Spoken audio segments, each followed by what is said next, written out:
एक मित्रांनो तुम्हाला नमस्कार करतो. ओम श्री गणेश देवताय नमः. ओम श्री कुलदेवताय नमः. ओम श्री गुरुदेवताय नमः.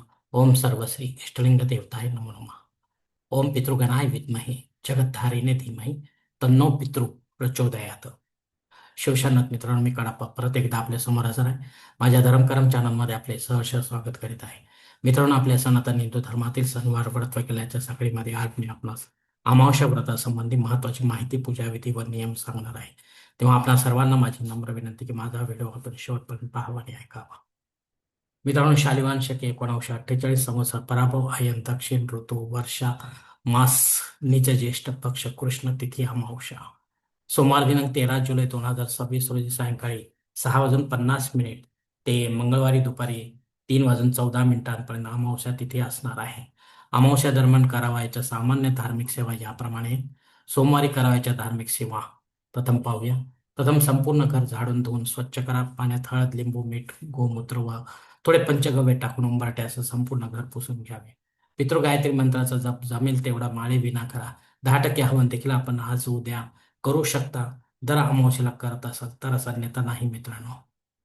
मुख्य प्रवेशद्वाराच्या बाजूला दक्षिण भागात सायंकाळी दीपदान करा. आपल्या घराच्या दक्षिण भागात एका वाटीत थोडे दूध व दुसऱ्या वाटीत थोडे पाणी ठेवा. आपल्या पितरांना विनंती करा की आपण या आणि दूध पाण्याचा हा नैवेद्य ग्रहण करा व तृप्त होऊन आम्हाला आशीर्वाद द्या. मंगळवारी करावयाच्या धार्मिक सेवा आता पाहूया मित्रांनो. शक्य असता ब्रह्ममुहूर्ती पवित्र नदीत स्नान करावे. पितृगायत्री मंत्राने जल तर्पण करावे. तेथेच आपल्या पुत्रांच्या नावाने काही दानधर्म देखील करावा. अन्यथा आपल्या घरी स्नानाच्या पाण्यात गंगाजल व थोडे पंचगव्य टाका. पूर्वेकडे तोंड करून गंगा कवच म्हणत स्नान करा. शेवटी दक्षिणेकडे तोंड करून महामृत्युंजय मंत्र 10 वेळा म्हणा. पूजेचे वस्त्र नेसून दक्षिणेकडे तोंड करा. पितृस्तुती पठण करा. पहाटे संकल्प सोडून पितृस्तुती 2 वेळा पठण करा. पितृस्तोत्र व बाह्यशांती सूक्त एकदा पठण व हवन करा. पहाटे सूर्योदयापूर्वी दक्षिणेकडे तोंड करून पितृ गायत्री मंत्राने आपल्या पितरांना पाण्यात काळे तीळ टाकून अर्ध्या द्यावे मित्रांनो.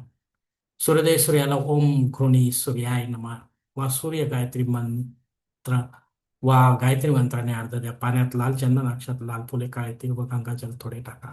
सकाळी 8 ते 10च्या दरम्यान आपल्या पितरांना व यमदेवतेला उद्देशून आपण विधिवत जल तर्पण करू शकता. पशुपक्ष्यांना त्यांचे अन्न खाऊ घाला. पाण्यातील जीवांना कणकेच्या गोळ्या खाऊ घाला. किडा मुंगीसाठी बारीक रवा व पिठी साखर त्यांच्या जागेवर टाका. कावळा, गाय, कुत्रा, भिकारी यापैकी जे उपलब्ध होतील त्यांना काहीतरी खाऊ घाला.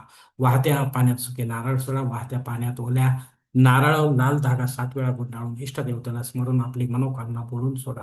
स्टीलच्या ग्लासात कच्चे गाय दूध, थोडे पाणी, गंगाजल, काळे तीळ, साखर, अक्षत, फूल टाकून पिंपळ वृक्षाच्या मुळाशी टाका. यानंतर या वृक्षाची पंचोपचार पूजा करा. याला प्रदक्षिणा घाला. आपल्या पितरांना उद्देशून आपण अपराह्न काळात पिंडदान युक्त वा पिंडदान रहित श्राद्ध कर्म घरी किंवा तीर्थक्षेत्री विधिवत पंडितामार्फत करू शकता. हिरण्यादान द्या.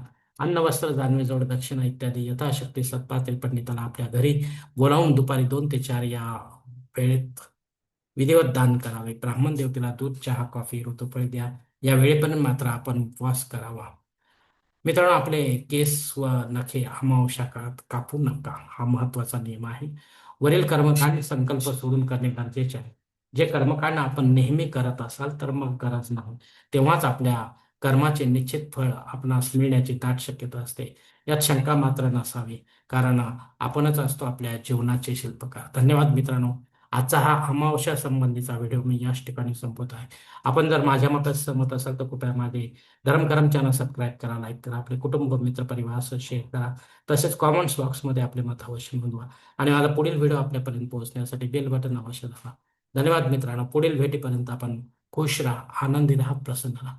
हरिओम. शिवशंभो महादेव.